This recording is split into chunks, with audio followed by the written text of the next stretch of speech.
Bonjour à toutes et tous, merci d'être présents à cette heure matinale, samedi matin, bravo.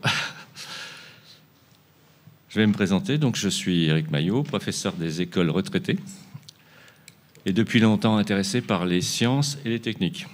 À ce titre, je ne me présenterai pas devant vous en prétendant être un expert de la foudre et encore moins foudre en boule. Contrairement à ce qui était indiqué à un moment donné sur les présentations du REC, spécialiste de la foudre en boule. On a toujours tendance à bombarder les gens spécialistes de quelque chose. Non. Donc vous ne risquez pas avec moi d'être victime d'un argument d'autorité. Je suis ici devant vous uniquement avec comme bagage celui d'un sceptique curieux de comprendre les divers phénomènes naturels, autant que d'analyser les allégations insolites. Mes seuls atouts sur le sujet de ce matin, ce sera donc le fait que, primo, j'étudie les témoignages de foudre globulaire depuis à peu près 40 ans. J'ai eu l'occasion d'investiguer sur les lieux d'observation un seul cas en 30 ans. Et ce n'était pas spécialement une foudre globulaire, ce n'était que des arcs sur des fils et des prises électriques suite à un coup de foudre dans le lotissement à côté chez mes voisins. Les très nombreux autres récits de foudre en boule. Oui, on va essayer. Excusez. Les très nombreux autres récits de foudre en boule étaient impossibles à vérifier, pour diverses raisons que vous allez comprendre bientôt. Secondo, ayant moi-même été témoin d'une foudre en boule, il est difficile de me suspecter de ne pas croire les gens et les témoignages qui sont sincères sur l'existence de ce phénomène.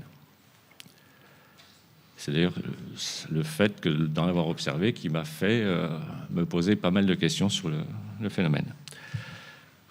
Tertio, mon expérience d'une quarantaine d'années,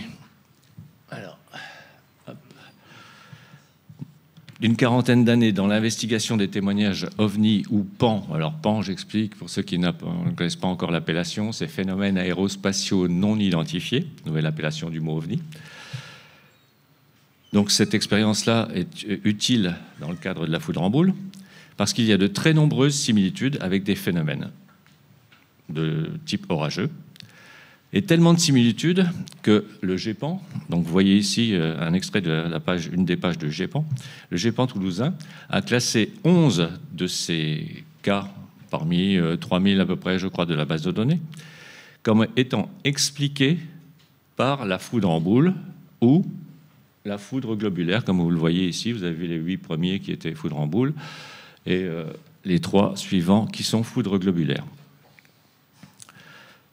Ce qui, en soi, est quelque part un paradoxe, puisque, cela revient à expliquer un phénomène qui est non identifié, donc les PAN, par une cause qui est scientifiquement inexpliquée. Alors, la majorité donc de ces PAN foudre en boule s'explique en réalité par d'autres causes très banales. Donc parmi les 11 que vous avez vus tout à l'heure, il y a des causes très variées, comme par exemple des pyrotechnies par à grêle, des fusées parachutes ou ballons qui sont lâchés en dessous des nuages, la station internationale ISS, la Lune, des reflets sur un avion au loin. Donc on retrouve vraiment, alors ce ne sont pas les illustrations que vous avez derrière vous, ce sont des vrais phénomènes orageux cette fois-ci, qui mériteraient beaucoup plus d'être considérés comme éventuellement des phénomènes liés aux orages. Ce que je vous ai indiqué donc dans les PAN était quelque chose qui était souvent des méprises, qui n'ont donc pas grand rapport, c'est le moins qu'on puisse dire, avec le phénomène orageux. Donc ces constats qui sont des constats personnels de l'analyse de ces cas étaient déjà signalés dans les années 80 par un physicien qui a été consulté par le GEPAN, qui s'appelait M. Boulet, et qui avait déjà dit au GEPAN attention, les phénomènes de foudre en boule, méfiez-vous, parce que là-dedans, on peut mettre beaucoup de choses. Quatrièmement, si je suis là, c'est aussi parce que je ne crains pas que l'on me contredise avec un quelconque argument d'autorité, puisqu'il n'existe aucun globofulgurologue ou kéronologue ayant un doctorat S. foudre en boule. Des spécialistes des orages, des aérologues, météorologues diplômés, il y en a évidemment. À ma connaissance, en France, aucun d'entre eux ne se présente comme expert de la foudre en boule.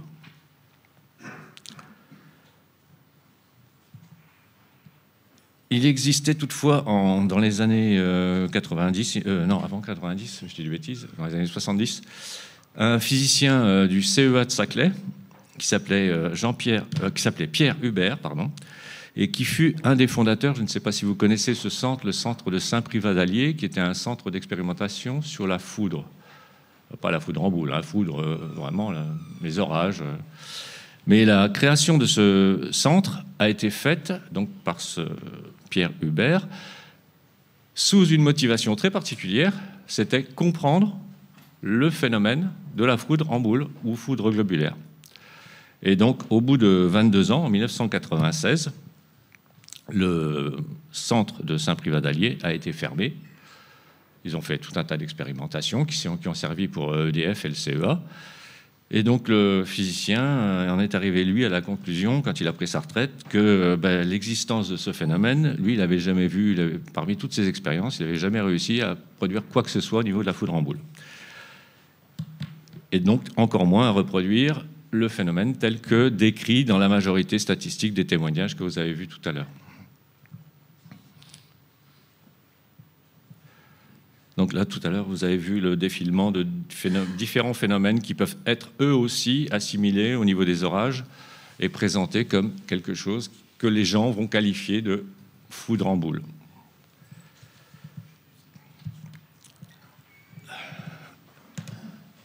Donc l'argument d'autorité est principalement ce qui m'a motivé à venir devant vous ici au REC. En effet, il est aisé pour un sceptique expérimenté, Thomas Durand pourra en attester dans une émission qu'il a faite, si vous regardez cette vidéo un jour, de se faire biaiser, comme il dit si bien, dans un domaine que l'on méconnaît, dès lors que quelqu'un vous est présenté comme un spécialiste international ou un expert médiatiquement connu, ou un membre d'une académie des sciences, on verra tout à l'heure les membres de l'Académie des sciences russe, ou encore face à une publication complexe d'aspect scientifique, et dans un domaine qui n'est pas le vôtre. On est déjà passé à la suivante, d'accord. Oula, reviens, la petite bête là. Wow, qu'est-ce qu'il me fait? J'aime pas ça. On revient. Purée, mais il me fait quoi là? C'est un gigantesque bins, voilà. On était là, je crois, hein, oui. Alors, je vais donc tenter d'instiller dans votre tête quelques raisons de douter et d'exercer votre esprit critique. Face donc à ce qui est devenu, à mes yeux, non seulement un mythe populaire, on va dire même presque une légende contemporaine, ce serait peut-être le meilleur terme, mais aussi un mythe scientisé depuis le XVIIIe siècle. Tout en gardant une part de réalité, parce qu'effectivement, il y a des gens qui sont tout à fait sincères et qui ont observé quelque chose qu'ils nomment foudre globulaire et qui nécessite d'être expliqué, mais qui n'est pas d'être mis dans un ensemble d'un grand fourre-tout. Donc voyons d'abord le mythe populaire ou la légende contemporaine. S'il y a des chercheurs universitaires ou des psychologues, sociologues, folkloristes qui sont dans cette salle, je serais très heureux de discuter plus tard avec eux, notamment d'un protocole d'expérimentation qui viserait à vérifier justement cette idée de légende contemporaine. En attendant qu'une telle étude naisse, à l'avenir, je vais me contenter pour l'instant avec vous de faire une toute petite expérience interactive. Alors, ceux qui ont déjà vu des illustrations anciennes de la foudre en boule ou la couverture de Tintin, les 7 boules de cristal, je vais vous demander de lever la main. Alors là, je crois qu'on va mieux compter ceux qui n'ont pas la main levée. Alors, une... Alors, pour l'instant, main baissée, une... D'accord, une personne. Merci. Vous pouvez rebaisser vos mains, je vous en prie. Alors, je note moins une. Ensuite, ceux qui ont déjà au moins entendu parler, au moins une fois, de foudre en boule, foudre globulaire, dans un reportage, ou qui ont lu, ou entendu parler, ou vu une vidéo, levez la main. Je ne parle pas d'iconographie. Donc on va plutôt faire du coup l'inverse. Ceux qui n'ont jamais entendu... Non, ça compte pas, ça. Ça compte pas aujourd'hui. On va l'enlever là. Donc, qui étaient vierges sur le sujet. Oui, enfin, à part l'iconographie, mais pas de reportage, pas de documentation, c'est ça que je cherche. 1, 2, 3, 4, 5, 6, 7, 8, 9, 10, 11, 12, 13, 14, 15, 16, 17, 18. D'accord, merci bien.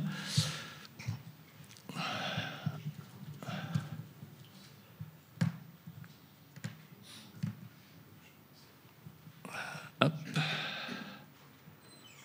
Alors, maintenant, ceux qui ont entendu un ami, un parent, une connaissance, raconter sa propre observation d'une foudre en boule.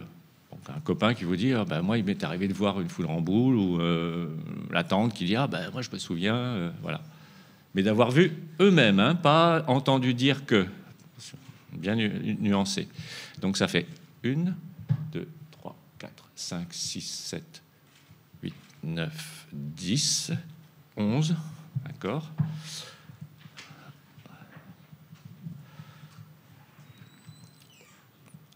Alors, ouais. On va passer maintenant au plus intéressant, dans le vif du sujet. Si vous avez vous-même déjà observé une foudre en boule. 1, 2. C'est pareil, c'est de la triche. C'est bon. C'est mon métier de faire du plasma. C'était mon métier de faire du plasma. Ah, je ne parle pas de créer du plasma. Je parle... Oui. Non, mais ça, je sais pertinemment. On peut le faire au micro-ondes aussi. On m'a sorti ça aussi, mais je vois pas. Ça n'a pas de rapport avec le témoignage classique de ce que les gens rapportent avoir observé. Pardon. Moi, je pense avoir été témoin de foudre en boule, mais il n'y avait pas du tout d'orage, et c'était comme une sorte de flamme qui flottait à vitesse constante. D'accord. Alors, c'est intéressant. On va pas rentrer dans le détail, parce qu'on n'a vraiment pas le temps. Mais après, on en causera, pas de problème. Ce que vous venez de dire est très intéressant, parce que la majorité, tout à l'heure, vous l'avez peut-être vu dans les statistiques, le profil statistique de la foudre en boule, c'est consécutif à un impact d'éclair. Après, différents chercheurs ont une extension de cette définition. Et c'est le gros problème, c'est que chacun va mettre dans la foudre en boule un petit peu ce qu'il a envie. Et c'est d'ailleurs ce qui pose problème pour étudier le phénomène de façon sérieuse. Mais il y a un petit questionnaire spécifique pour vous là. Donc on était à 2 personnes. Non, on va dire voilà. Donc une personne. Oui, voilà, on va le prendre comme ça. C'est juste pour montrer les proportions entre j'ai entendu parler, on m'a dit que, on m'a raconté que, et la proportion de personnes qui ont réellement observé, et sachant que quelqu'un qui dit avoir observé une foudre en boule, encore faut-il savoir qu'est-ce qu'on va mettre sous cette appellation-là, et que chacun va un petit peu y mettre souvent tout et n'importe quoi. Donc, l'observation dont vous parliez, est-ce que c'est une observation qui a été faite avant ou après l'âge de 16 ans? Donc, adulte, au-delà de 18 ans, carrément? Ouais. Ok. J'avais une autre personne avec moi. Alors, c'est d'autant... On vient justement à ça. Ah, non, du coup, trop vite aussi, là. Oh là, oh là, oh là. Voilà.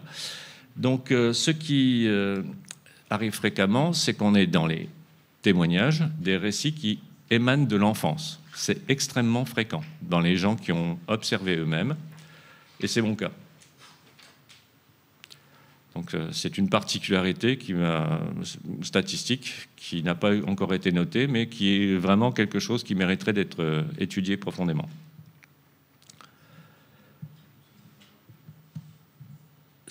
Donc, les personnes qui étaient seules, on a vu que vous étiez combien de personnes avec 2, d'accord. Donc, je poursuis les questions. Pour les rares personnes qui ont observé, ce qui est intéressant, c'est de savoir, à partir du moment où il y a d'autres personnes qui sont en présence, donc si cet autre témoin est actuellement identifié. Oui. Est-ce qu'il est joignable? Oui. Enfin, alors, l'idée, c'est de pouvoir vérifier le récit et de faire des recoupements entre 2 ou plusieurs personnes. Est-ce que vous avez discuté de cette observation avec cette autre personne? Oui. Donc vous avez fait des échanges de points de vue, d'avis, de ce que c'était, de ce que vous en pensiez. Donc déjà, c'est déjà quelque chose qui en soi est problématique parce qu'il y a eu influence de l'avis de l'un sur l'autre. C'est très compliqué d'avoir des témoignages qui sont, on appelle, indépendants. Mais bon. Et disons que c'est normalement une des exigences qu'il faudra avoir, c'est de recueillir l'avis des personnes de façon totalement indépendante, mais ça peut être fait quand même si on a discuté. Mais ça altère quelque part la fiabilité d'un témoignage qui est déjà en soi uniquement un témoignage.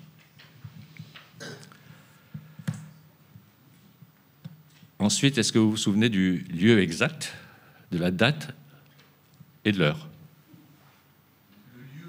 Oui. La date et l'heure, l'heure, oui. La date, non, je crois. Alors, même chose. Quand on veut vérifier un fait, le minimum, c'est de savoir où il se passe, à quel moment, notamment au niveau des enquêtes du GEPAN, c'est les conditions nécessaires. Si on veut vérifier même un accident, on vous demande le lieu. Oh purée, d'accord. Ah là, ça craint vraiment. 5 minutes, wow. Donc, je passe. Donc, ça, c'était juste pour vous montrer que si on veut aller au bout des choses, ça nécessite un nombre de conditions que très rarement les chercheurs et les personnes qui parlent de la foudre en boule vont jusqu'au bout de cette démarche-là. Donc, moi, personnellement, dans tous les cas que j'ai connus, je crois que j'en ai sur plusieurs milliers, uniquement à peu près une main, 5 témoignages comme ça, où on a plusieurs critères qui sont recoupés et qui permettent d'avoir un avis à peu près sérieux sur la chose. Alors, hop. Oh là là. Bon, rien là. Donc ça, vous l'aviez vu cette diapo-là? Oui?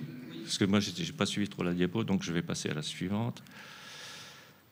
On passe à l'historicité. Donc, l'historicité du phénomène, c'est aussi quelque chose qui est intéressant, parce que au Moyen-Âge, pendant l'Antiquité, il y avait de nombreux chroniqueurs qui relataient tout un tas de faits prodigieux, notamment des monstruosités locales, donc la présence de siamois, moutons à 5 pattes, les pluies de sang, les pluies de pierre, donc c'était l'histoire de météorites. Avec nos connaissances actuelles, on peut maintenant interpréter et comprendre certaines des descriptions qui ont été faites, par exemple aurore boréale, parélie, parasélène, les globes de feu qui étaient décrits étaient souvent des bolides qui arrivaient donc d'une durée très courte de 5-15 secondes. C'est une des caractéristiques d'ailleurs de la foudre en boule, c'est quelque chose de très bref comme les météores et les bolides. Oui, il est en train de me dire qu'on a atteint les 20 minutes, c'est ça? Si, il s'arrête. Donc, au fil des siècles, il y a eu des descriptions de faits insolites et de faits naturels, mais dedans, on ne retrouve pas de description de foudre en boule. Par contre, on trouve des descriptions de feux de Saint-Elme au-dessus de la tête de quelqu'un, des destructions d'églises ou de temples pendant les orages, ça existe. Mais description de foudre en boule, avant les années 1630-1640, on n'en a pas. Et les chercheurs, c'est quelque chose qui leur dérange de ne pas avoir un phénomène qui n'existait pas avant telle année. Donc certains ont dit, ben voilà, nous on a retrouvé un document en 1180 par le moine Gervase, c'était à Londres, et puis il décrit quelque chose. Le problème, c'est que le moine Gervase, il vivait à Canterbury, à 100 km de Londres. C'était un chroniqueur qui n'allait quasiment jamais à Londres, il ne quittait pas son prieuré.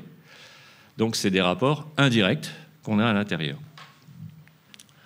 L'autre date souvent citée, 1638, et il mentionne une boule qui aurait à peu près 2,4 mètres, c'était donné en pied, qui entrerait par une fenêtre de l'église de Winchcombe. Une fenêtre, évidemment, les églises n'ont pas de fenêtre, hein, ce sont des vitraux. Donc ça veut dire que cette foudre en boule a traversé un vitrail pour rentrer dans l'église et donc faire des différents dégâts à l'intérieur. Et c'est là qu'on voit que la description qui est faite à cette époque-là correspond beaucoup plus à des foudroiements intenses et classiques qui sont destructeurs de bâtiments, notamment d'églises, que quelque chose qui est typique d'une foudre en boule.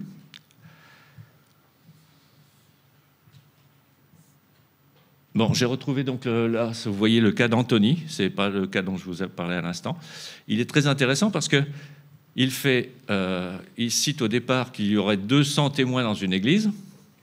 C'est un vicaire qui raconte ça, il était lui-même dans l'église, et on voit que, au bout d'un moment, il se rend compte que parmi les témoignages, il essaie de recouper un petit peu l'histoire, des gens qui ont vu cette boule se présenter dans l'église, et lui-même dit que on m'a informé que ce qu'il a vu de ses propres yeux n'était pas ce que les autres personnes elles-mêmes avaient vu dans l'église.